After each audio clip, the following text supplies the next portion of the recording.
तू तू करता तू हुआ मुझ में रहाना हूँ। तू तू करता तू हुआ मुझ में रहाना हूँ। आपा परखा मिट गया जब आपा परखा मिट गया, जित देखूं तित तू तू तू करता तू हुआ मुझ में रहाना हूँ। प्रिय बंधुओं, तहे दिल से आप सबको नमस्कार, सत श्री अकाल। आज जो मैं आपको ज्ञान जो बताने आया हूँ वो बाबा नानक जी की एक वाणी है जिसको कई संतों ने अपने अपने ग्रंथ में लिखकर उसका मनमाना अर्थ किया है और आप सबको भरमाने में कोई कसर नहीं छोड़ी है। तो आज उस वाणी का सही से अर्थ करेंगे कि आखिर बाबा नानक जी के भाव क्या थे उस वाणी को बोलने में, क्योंकि हम सब शब्दों को पकड़ लेते हैं, भावों को नहीं पकड़ते। दोस्तों, इसी में दिक्कत आ जाती है। तो इन सब वाणियों को हम गहराई से मनन करेंगे और इन्हीं वाणियों से हम सत्य को उजागर करने की पूरी कोशिश करेंगे। और मुझे पूरा यकीन है कि जो मेरे भाई विवेकी हैं एक क्षण नहीं लगाएंगे वो सत्य और असत्य का निर्णय करने में। तो दोस्तों, गुरु ग्रंथ साहब के अंग नंबर 60 पे आपको ये वाणी मिलेगी और आप उसको स्पष्ट रूप से देख सकते हो, समझ सकते हो। क्या कहते हैं नानक साहब? बिन गुरु प्रीत न उपजे हऊ में मैल न जाई। मतलब कि आपकी परमात्मा से प्रीत उपज ही नहीं सकती जब तक आपके जीवन में कोई गुरु ना हो। गुरु की इतना बड़ा महत्व बता दिया है वाणी में कि बिना गुरु के प्रीत न उपजे, उपज ही नहीं सकती। जैसे बिना बीज डाले आपके खेत में कोई फसल नहीं उग सकती, उसी तरह बिना गुरु के आपके अंदर परमात्मा के लिए सच्ची प्रीत उपज ही नहीं सकती। कितना ही जोर लगा लो कि मैं उस परमात्मा से प्रेम करूं, कर ही नहीं सकते। किससे कर लोगे? कोई पत्थरों से कर लोगे, कोई नदियों से कर लोगे, कोई तीर्थों से कर लोगे, लेकिन उस सच्चे शब्द से प्रेम हो ही नहीं सकता, क्योंकि उसके बारे में आपको कोई बता ही नहीं सकता गुरु के सिवा। जब तक वो सतगुरु आपकी जिंदगी में नहीं आ गया, उस निज नाम को प्रेम करना असंभव है। अपना नाम जानना असंभव है। तभी वाणी में कहते हैं, 3 गुणों की भक्ति में भूल पड़े संसार। और कहे कबीर निज नाम बिन कैसे उतरो पार। कि 3 गुणों की भक्ति में, यानी कि ब्रह्मा विष्णु महेश, सतोगुण रजोगुण तमोगुण, इन तीनों की भक्ति में भूल पड़े हो संसार।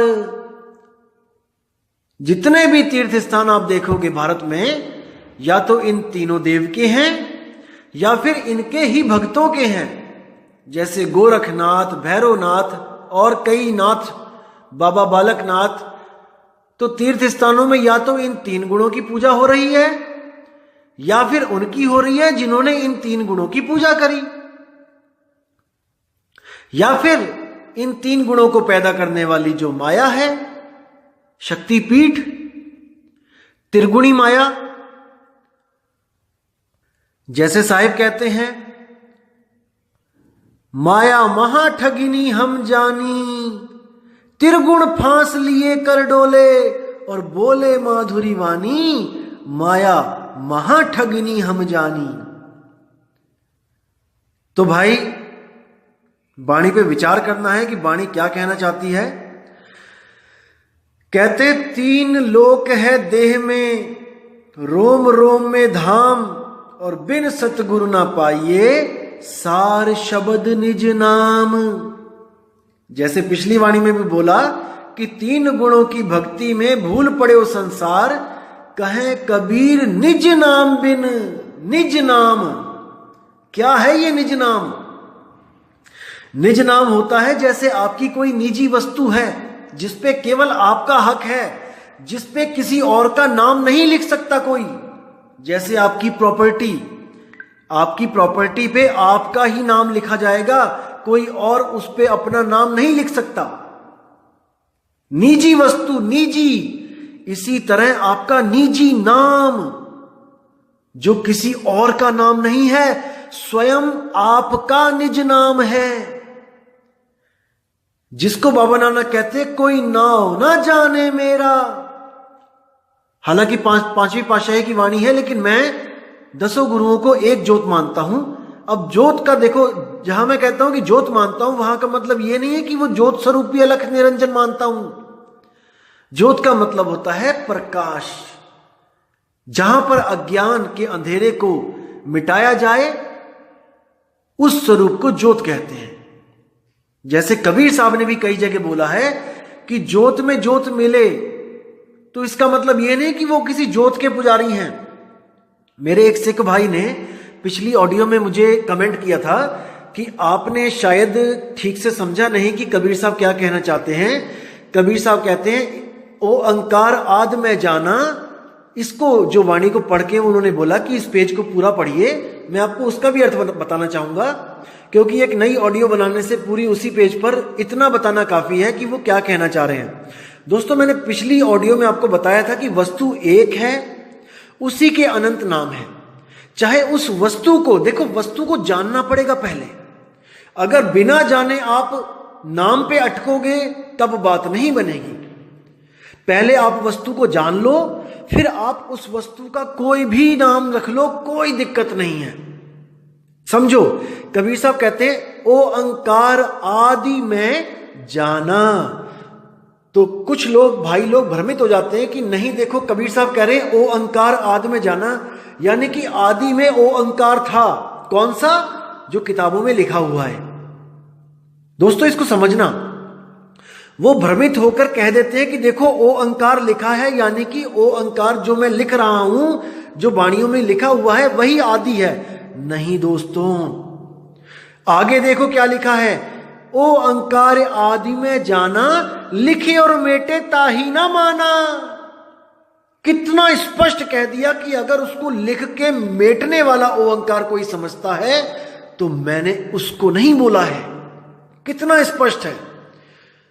और आगे बोला गया है कि ज्योति में ज्योत समाना, इसका मतलब यह नहीं कि किसी ज्योत में समा जाना है, किसी पतंगे की तरह उस ज्योत में समा के मर जाना है। ज्योत में ज्योत समाने का मतलब होता है आप 2 ज्योत को लगा के देखिए, बिल्कुल साथ में जोड़ के देखिए, आपको पता भी नहीं लगेगा कि ये 2 ज्योत कब एक हो जाएगी। उसमें कोई भेद नहीं कर सकता कि ये 2 ज्योत है कि एक है। ये सांकेतिक ज्ञान बोला गया है, ना कि किसी ज्योत के बारे में बोला गया है कि हमने किसी ज्योत में समा जाना है। जैसे कबीर साहब की वाणी है, तू तू करता तू भया मुझ में रहा ना हूं। फिर क्या कहते हैं, राम कबीरा एक भय है कोई ना सके पछाणी। ये भेद की बातें हैं, ये भाव की बातें हैं। आपने भाव को पकड़ना है। गलती से आप शब्दों को पकड़ रहे हो मेरे भाई, शब्दों को पकड़ रहे हो। जब आप वस्तु को जान जाओगे, चाहे उसको ओंकार कहो, चाहे उसको ब्रह्मा कहो, चाहे उसको विष्णु कहो, चाहे उसको जो मर्जी कहो, लेकिन जानने के बाद जब आप उसको जान जाओगे तो जो मर्जी कहो। जैसे गरीबदास जी ने अपनी वाणी में कई जगह कहा है कि आदि गणेश मनाओ। अब इसका मतलब ये नहीं कि वो गणेश की बात कर रहे हैं जो भोले शंकर और पार्वती के बाद पैदा हुआ है। उन्होंने बोला है आदि गणेश मनाओ। आदि कौन है? आद सच, जुगाद सच, है भी सच, नानक होसी भी सच। उस आदि गणेश को, यानी उस परमपिता परमात्मा को ध्याने की बात हो रही है। लेकिन लोग केवल शब्दों को पकड़ लेते हैं कि देखो गणेश लिखा है तो इसका मतलब वो सूंड वाले गणेश की बात कर रहे हैं। दोस्तों, उसके आगे आदि भी लिखा है। आपको वो क्यों नहीं दिख रहा है? आदि का मतलब ये सृष्टि भी नहीं थी, कुछ भी नहीं था, ना धरती, ना आकाश, ना पाताल, ना देव, ना देवता, कुछ भी नहीं। उस वक्त जो आदि गणेश था उसको मनाने की बात कह रहे हैं। तो इन भावों को समझो मेरे दोस्त, मेरे भाई। अगर इन भावों को आपने समझ लिया तो दोस्तों वो दिन दूर नहीं है जब आप भी कहोगे कोई नाव ना जाने मेरा। उसको समझो मेरे भाइयों, समझो वक्त अभी है। अगर ये वक्त निकल गया हाथ से तो दोस्तों कुछ हाथ पल्ले नहीं रहेगा। अभी है समय, अभी समय है।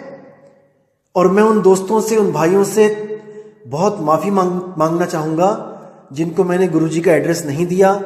उन लोग ने 20-20 मेल भेज दी मुझे कि एड्रेस दे दो, प्लीज एड्रेस दे दो, लेकिन मैंने नहीं दिया। मैं माफी चाहूंगा, लेकिन मैं आपका भला जानता हूं दोस्तों। मुझे पता है कि आपका भला कहां पे है।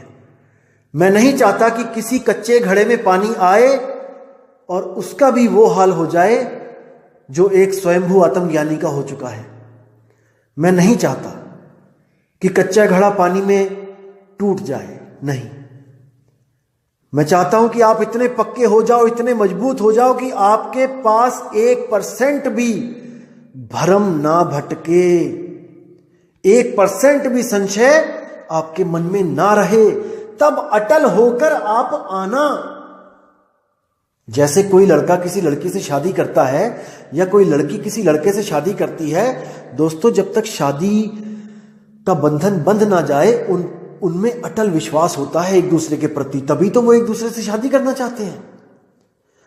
अगर शादी से पहले हल्की सी भी उनके कान में कोई भनक पड़ जाए कि ये लड़का ठीक नहीं है या ये लड़की ठीक नहीं है, दोस्तों भले वो शादी कर दें, लेकिन उनमें वो प्रेम कभी नहीं जाग सकता जो तब जागता जब वो दोनों के बारे में कोई संशय नहीं होता उनके मनों में। इस बात को समझो। मैं नहीं चाहता कि कोई मेरा भाई जल्दबाजी में नाम ले और फिर उसको बाहर से कहीं कोई ऐसी चीज पता लगे और उसको भ्रम आ जाए कि नहीं शायद वो ठीक है। दोस्तों सत्य एक होता है, इसीलिए मैं संतों की सब वाणी आपके सामने खोल के रखना चाहता हूं ताकि आपको भ्रमित करने वाला इस दुनिया में कोई पैदा ना हो। आप इतने मजबूत हो जाओ दोस्तों कि आप स्वयं विवेक कर सको कि मेरे लिए क्या सही और क्या गलत है। बस मैं यही चाहता हूं। और आपको बताना चाहूंगा, जिन लोगों को मैंने एड्रेस दिया भी था वो लोग बहुत दूर दूर से आए भी थे, लेकिन दोस्तों उनको भी नाम नहीं दिया गया, क्योंकि मैंने आपको पहले ही बताया था कि हमारा पंथ, हम लोग भीड़ इकट्ठी करने नहीं आए हैं। आप किसी भी पंथ में चले जाओ, जिस दिन आप कह दोगे कि मुझे नाम दे दो गुरुजी, एक पल नहीं लगाएंगे, आपको नाम से जोड़ेंगे और आपको अपना शिष्य बना लेंगे। दोस्तों फिर बोल रहा हूं कि हमें शिष्यों की कोई भूख नहीं है। इस पंथ को आपकी जरूरत नहीं है, बिल्कुल नहीं है। इस पंथ को केवल उसकी जरूरत है जो सच में सत्य को जानना चाहता है, जानना चाहता है, जो सच में सत्य को पाना चाहता है। और हमें पूरा यकीन है कि उस शिष्य को, उस खोजी आत्मा को 100 बार भी धक्का दे के आश्रम से निकाला जाएगा, दोस्तों वो वहीं पर आएगा दोबारा, 100% वहीं आएगा। जैसे जो जहाज का कांव होता है, कौवा, जब जहाज चल पड़ता है, समुद्र के बीचों बीच होता है, तो हजारों किलोमीटर इधर जमीन नहीं मिलती और हजारों किलोमीटर उधर जमीन नहीं होती है। तो क्या होता है, अगर उस कौवे को, जो कौवा जहाज पे आ गया है, कोई उसको उड़ा भी दे, जहाज पे खड़ा आदमी डंडे से उसको डरा के उड़ा भी दे, वो उड़ जाएगा, उस वक्त वो उड़ जाएगा। लेकिन उड़ता उड़ता उड़ता उड़ता लौट के फिर वहीं आ जाएगा, क्योंकि उसको पता है कि इस जहाज के अलावा और कहीं जमीन ही नहीं है मेरे ठहरने के लिए। इसलिए वाणी में आता है, बंदी छोड़ दयाल तुम लग हमरी दौड़, जैसे काग जहाज का पावत और न ठौर। उस कौवे को और कहीं ठौर ही नहीं है, वो जाएगा कहां। इसलिए गुरुदेव कभी भी जल्दबाजी नहीं करते। वो परीक्षा भी लेते हैं कि देखें तो सही इसमें कितनी परख है, इस बच्चे में। सारी दुनिया को परख के दोबारा यहीं पे आएगा अगर सच में सच्चा पारखी होगा तो। अगर कहीं और जुड़ जाएगा तो इसका मतलब वो पारखी था ही नहीं, और जो पारखी नहीं है उसकी हमें कोई जरूरत नहीं है। जैसे आपने कई बार देखा होगा, कई पंथ ऐसे भी हैं यहाँ पे भारत में चल रहे हैं, जहां पर नामदान से पहले कई सवाल जवाब होते हैं, कई तरह के सवालों से गुजरना पड़ता है, लोग पूछते हैं, तब जाके आपको नामदान की पर्ची मिलती है। तो कई लोग क्या होते हैं, 3 बार जाते हैं नहीं मिलता है, चौथी बार जाते हैं नहीं मिलता है, 5वीं बार जाते हैं नहीं मिलता है, तो सोचते हैं अरे यार यहां नाम ही नहीं मिलता है, छोड़ो, यहां नहीं लिखा है, मेरी किस्मत में नहीं लिखा है, मैं कहीं और ले लेती हूं, और जाके किसी और से नाम ले लेते हैं, गुरु से। अब उनकी परख देखिए आप, कि आप अगर मान के चलो कि आप किडनी के रोग से ग्रसित हो, आपको किडनी का रोग है, आपकी किडनी फेल हो गई है, और आपके शहर में केवल एक डॉक्टर है जो किडनी का एक्सपर्ट है। अब आप उस डॉक्टर के पास गए और वहां पर बहुत बड़ी भीड़ है, आपने देखा कि इतनी लंबी लाइन, 200 बंदे लगे हैं और मुझे तो बैठे बैठे शाम हो जाएगी, तो आपने उस डॉक्टर को छोड़ के आप किसी नीम हकीम खतराए जान के पास चले गए कि भाई डॉक्टर के पास तो बहुत लंबी लाइन है, मैं कहीं और इलाज करवा लेती हूं, और आप उस झोला छाप डॉक्टर के पास जाके आपने अपना इलाज करवा लिया। दोस्तों, आप जीवित नहीं बचोगे, भले वहां पे देर लग जाए, लेकिन वो एक्सपर्ट है, वो आपको ठीक कर सकता है। लेकिन झोला छाप डॉक्टर के पास एक पल में नंबर आ जाएगा आपका, इसका मतलब ये नहीं कि वो आपको ठीक कर देगा। इसलिए कितना ही समय क्यों ना लग जाए, लेकिन सतगुरु के चरणों में पड़े रहो, सतगुरु को अरदास करते रहो कि मालिक अब जोड़ दो, मेरे मालिक अब जोड़ दो। तो इसी तरह परख होती है जीवों की, मालिक परखते हैं। तो कबीर साहब कह रहे हैं कि कहे कबीर निज नाम बिन कैसे उतरो पार। तुम्हारा जो निज नाम है वही नाम परमात्मा का भी है, इसको पकड़ो मेरे भाई। जो तुम्हारा निज नाम है वही नाम परमात्मा का है, दोनों एक से ही हैं, एक ही हैं, इसको मान के चलो कि वो एक ही है। जैसे आप शीशे के सामने खड़े हुए तो आपने क्या बोला वहां पे कि जो तू सो हम, यानी जैसा तू है, जो दिख रहा है मुझे, जैसा तू है वैसा ही मैं हूं, यानी हम दोनों में कोई भेद नहीं है, दिखने में हम दोनों एक से हैं। जैसे आपको कोई कहता है ना कि अपनी फोटो दो, अपना चित्र दो, इसका मतलब जैसे आप हो बिल्कुल वैसा ही आपका चित्र होगा, जैसे तुम वैसी तुम्हारी फोटो, जो तू सो हम। तो आज सोहम के बारे में आपको मैं बताना चाहता था, क्योंकि इस वाणी में सोहम लिखा है, और सोहम को दिखा दिखा के कुछ अधूरे संत आपको सोहंग मंत्र पकड़ा देते हैं कि देखो बाबा नानक भी सोहंग मंत्र जपते थे। दोस्तों, बिल्कुल गलत है, बिल्कुल गलत है। इसको आप विवेक लगाओगे, 2 सेकंड के अंदर आप दूध और दूध पानी का पानी कर दोगे। मैं पूरा विश्वास करता हूं आप लोग पे कि आपकी बुद्धि अब इतनी चलने लगी है, आपका विवेक इतना जागृत हो चुका है कि आप नीर शीर का निवेड़ा कर सकते हो।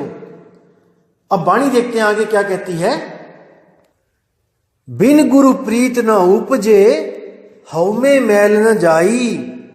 यानी कि बिना गुरु के हमारी हौमे की मैल नहीं जा सकती, दूर नहीं हो सकती, अहंकार कभी खत्म नहीं हो सकता। जैसे हम मंदिर में दर्शन करने भी जाते हैं, कोई बड़ा आदमी जाता है तो अहंकार लेके जाता है, वो लाइन में नहीं लगना चाहता कि मैं किसी आम भगत के पीछे लगूं, वो अपने अहंकार को साथ में लेके जाता है और अपना आई कार्ड दिखाता है कि मैं सीएम हूं, मैं पीएम हूं, मैं डीएम हूं, मुझे अलग से दर्शन, फास्ट दर्शन करा दिए जाएं। तो ये हौमे की मैल कभी नहीं दूर हो सकती दोस्तों बिना गुरु के। तो क्या कहते हैं, सोहम आप पछाणिए शब्द भेद पति आई। कितनी प्यारी वाणी है कि तुम सोहम को मंत्र मत समझो, सोहम आप पछाणिए, यानी कि खुद को सोहम पहचानो कि तुम ही सोहम हो। एक बहन ने कमेंट में बड़ा अच्छा लिखा कि क्या सोहम हम ही हैं। मैंने उसको पढ़ा और मुझे इतनी खुशी हुई कि देखो जागृति, देखो आत्मा की, कितने प्यार से लिखा। उसने पूछा मुझे कि क्या सोहम हम खुद हैं। हाँ मेरी बहन, हम ही सोहम हैं, हम ही सोहम हैं। जैसा तू वैसे हम, जो तू सो हम। समझो, कबीर साहब से पहले सब जितने भी ऋषि मुनि, पीर पैगंबर, ये सब सोहम का जाप करते थे। लेकिन कबीर साहब ने जाप नहीं बोला। कबीर साहब के आने से पहले भी सोहम था यहां पे, लेकिन वो एक मंत्र था, उसको जपा जाता था। जैसे आप शिव सूर्योदय में पढ़ोगे या फिर आप गरुड़ पुराण में पढ़ोगे, इनमें सोहम मंत्र है, लेकिन गुप्त रूप में है, आपको दिखाई नहीं देगा। जब मैं दिखाऊंगा तब दिखेगा। कई लोग कहते हैं ना कि सोहम मंत्र 52 अक्षर वाले किसी ग्रंथ में नहीं है, यानी कि संस्कृत के शब्दों वाले किसी ग्रंथ में नहीं है। दोस्तों मैं दिखाऊंगा, मैं फोटो भी भेजूंगा उसकी, आप उस पर परख करना। वो गुप्त रूप से दिखाया गया है उसमें, लेकिन उसको उजागर जरूर करूंगा मैं, और आप समझ जाओगे कि वो क्या चीज है। सोहम ही है। तो क्या कहते हैं, कबीर साहब कहते हैं कि सोहम जपो नहीं भाई, सोहम तुम खुद हो। तो साहिब कहते हैं सोहम शब्द हम जग में ले आए, और सार शब्द हमने गुप्त छुपाए। यानी कि सोहम शब्द हम जग में ले आए, यानी कि आत्मा का ज्ञान मैं जग में लेके आया हूं। नहीं तो बड़े से बड़ा देव भी ओमकार का जाप कर रहा था, बड़े से बड़ा भगवान किसी ना किसी मंत्र का जाप कर रहा था। लेकिन सोहम शब्द हम जग में ले आए, ये आत्मा का ज्ञान मैं इस जग में लेके आया हूं, नहीं तो कोई भी आत्म ज्ञान को प्राप्त नहीं हो सकता। ये मैं ही हूं जो सब संतों को गुरु रूप में मिलता हूं और उनको उनका ही नाम दे देता हूं। दादू जी को मिले, गरीबदास जी को मिले, धर्मदास जी को मिले। धर्मदास तो 100 साल के बाद पैदा हुए, जब कबीर साहब यहां से जा चुके थे। गरीबदास जी देखो कब पैदा हुए हैं, और कबीर साहब कब गए हैं। 1.5, 2 साल, 3 साल, 300 साल का फर्क है। और अब मदन साहिब देखो, 1843 में मदन साहिब को कबीर साहब आके मिले। कब गए हुए थे कबीर साहब, देखो 120 साल पूरे करके कब चले गए थे, लेकिन वो आते हैं जीवों के कल्याण के लिए। बाबा नानक को बेई नदी पे मिले गुरु रूप में, वहां पर उनको नाम दिया। तो दोस्तों इन बातों को समझो।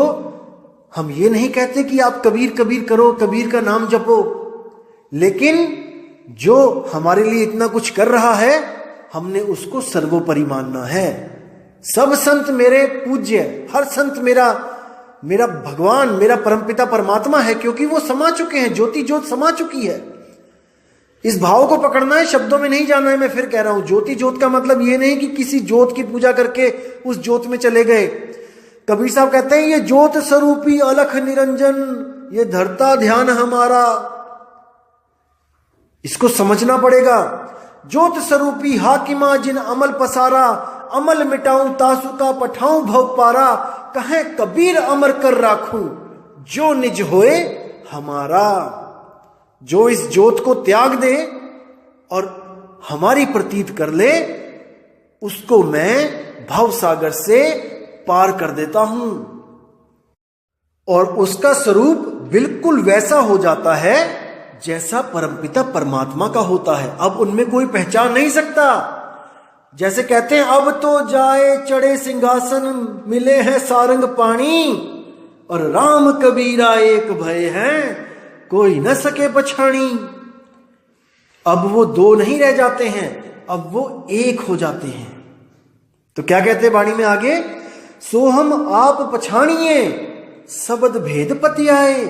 यानी उस गुरु से भेद प्राप्त करके उसको पतियाए, उससे प्रेम करे।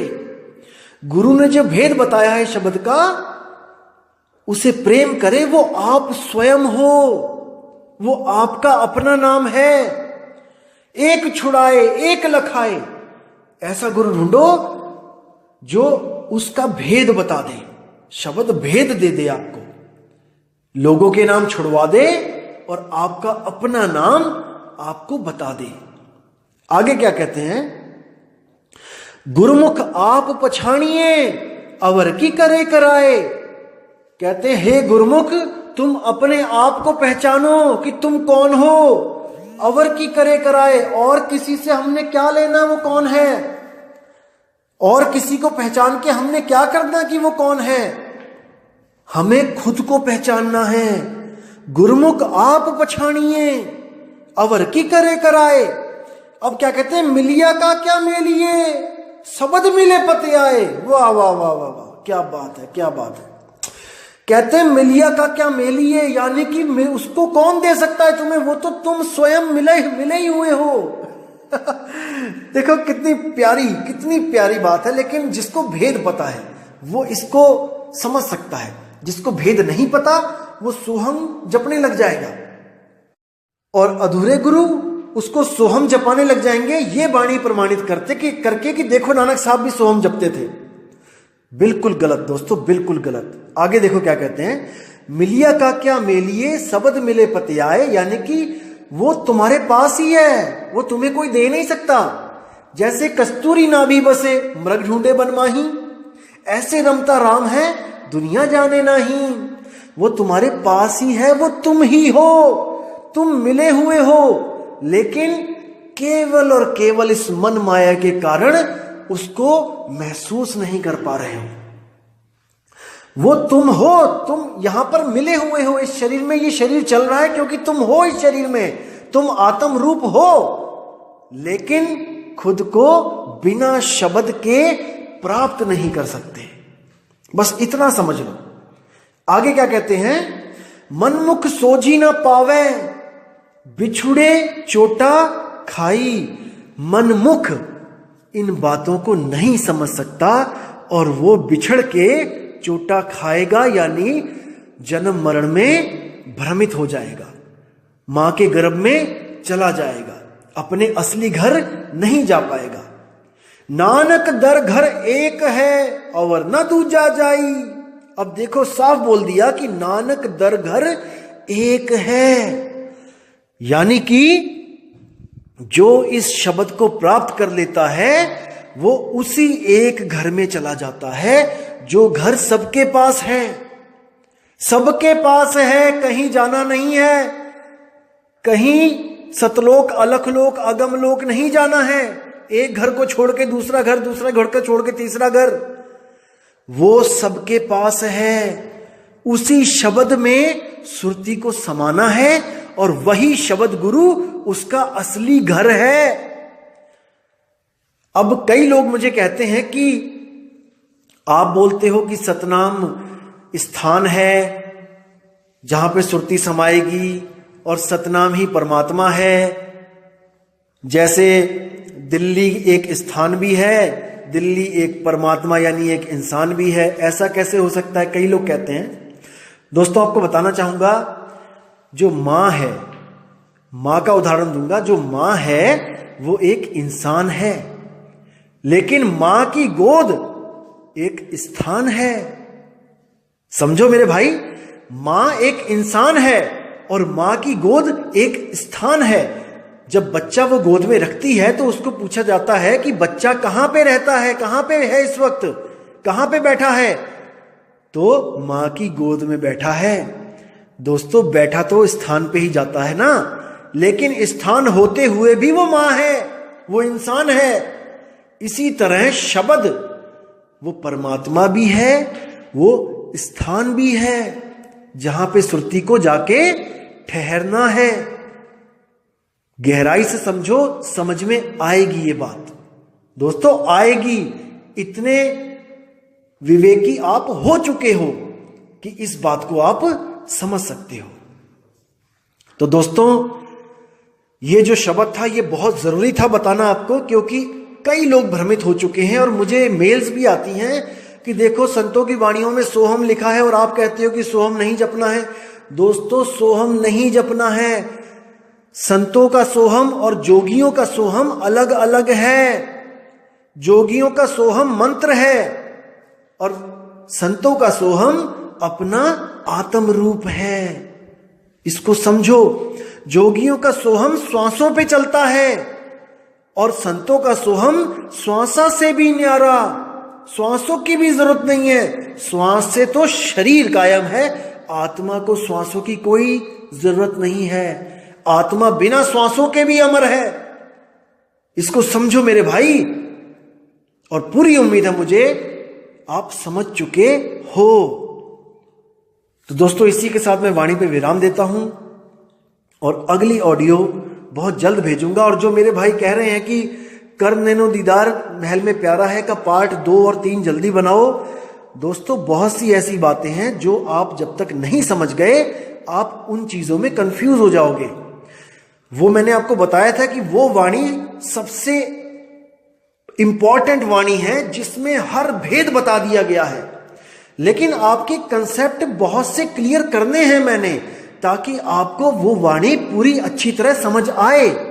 इसलिए मैं नहीं चाहता कि मैं उस वाणी को पहले बना दूं और आप कंफ्यूज हो जाओ। उससे पहले बहुत से कॉन्सेप्ट क्लियर करने हैं मैंने आपके, ताकि आपको बिल्कुल पानी की तरह वो वाणी समझ में आए।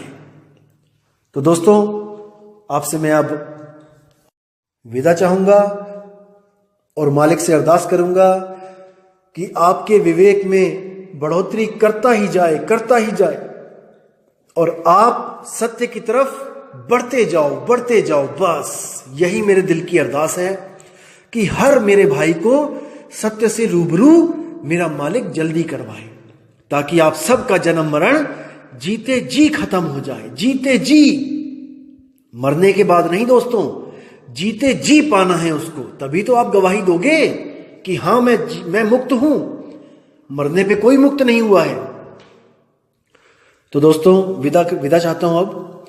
जय गुरु बंदी छोड़ मदन साहिब, जय गुरु बंदी छोड़ वैराग साहिब, जय जय बंदी छोड़ सतगुरु सत्य कबीर साहिब की सदा ही जय हो।